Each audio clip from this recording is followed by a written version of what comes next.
Sweet. We have Bob Gritzinger right now from Autoweek. I want to make sure it's Autoweek. Correct. Yeah, we're on right now and talking over, I assume we're still looking at the pictures, but Al Mulally standing in front of the MKC crossover. Yeah.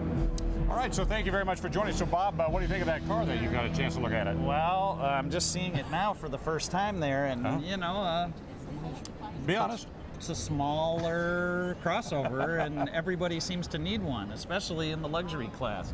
If you consider BMW thought they had it covered with the X3, and now they're down to an X1, and you know, Mercedes, GLK, everybody needs this smaller crossover in their luxury portfolio.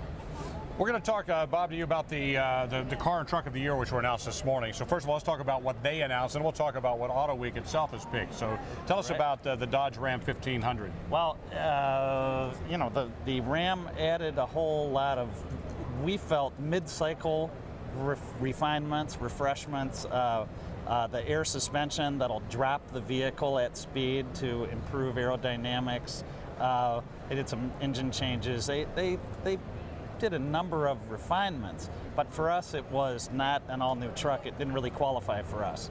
And then on the car side, the Cadillac ATS was the winner, and that's a car that we regarded very highly in our voting for our Best of the Best awards for 2013. Well, let's talk about your Best for the Best. I'm going to punch up the website for Autoweek right now. Best of the Best winners announced, and your choice for the car was this, the Porsche Boxster. Tell us what you like about this. Porsche Boxster S is you know, all new and takes a sports car that is already just a blast to drive and just takes it that extra step in refinement, and you can see the styling is just they've cleaned up the styling, added some drama to it, I guess, and so you know, you combine that with powertrain improvements, and the Boxster S just blew everything away. And I would add that our field, we're an enthusiast publication. Right. Our field included the Boxster S, the Cadillac ATS, Porsche's 911, and we felt this car was better than, you know, their top of the line 911.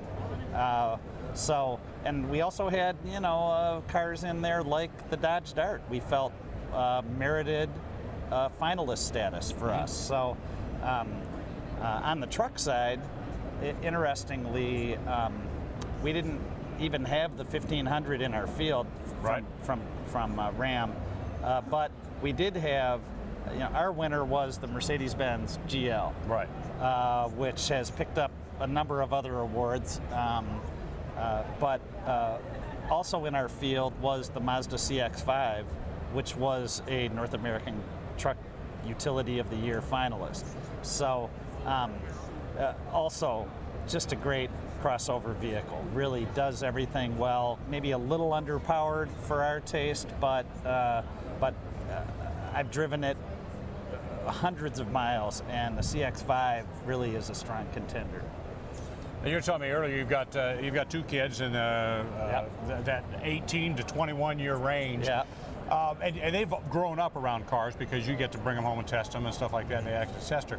So you get a good eye of what the younger audience is looking at. Are they excited about the same cars you get excited about? You know, it's interesting because they've become, in some ways, kind of immune. There's another car in the driveway, you know, but they are interested in features. Once they're inside, they're looking at, you know, what the capability is, whether there's space enough as they've grown from, you know, little car seat kids to now, you know, 18-year-old, 6'3" and 200 pounds.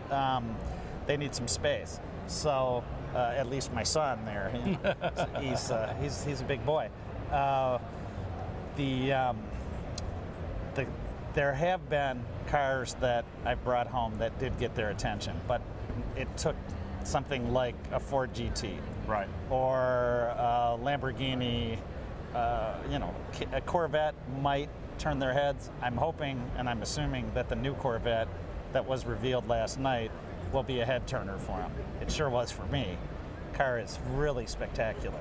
Yeah, we've been looking at a lot of that today. Do you think, at the end of this week, what do you think is going to be the highlight? What's the thing that people can look back and say, well, that was a moment? Well, I can't speak to things that I know are embargoed. Right. For later today or even tomorrow. I think that the Corvette is going to be a highlight of this show, is going to suck the air out of the building. When the public shows up and starts looking at that car, it's so dramatically new. It makes such a statement that that's going to be the thing you remember 5 years from now, 10 years from now from this show. I think trucks will also be big. General Motors is going to show a new Silverado and a new Sierra, and I think probably you'll see something from another company. All right. That's in this Detroit neighborhood. So, you know, if you consider that the Ram's out there and new Silverado and Sierra, yep.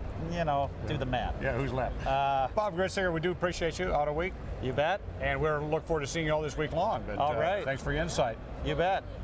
Great to be on. All right, thank you very much. I'm going to turn your mic down.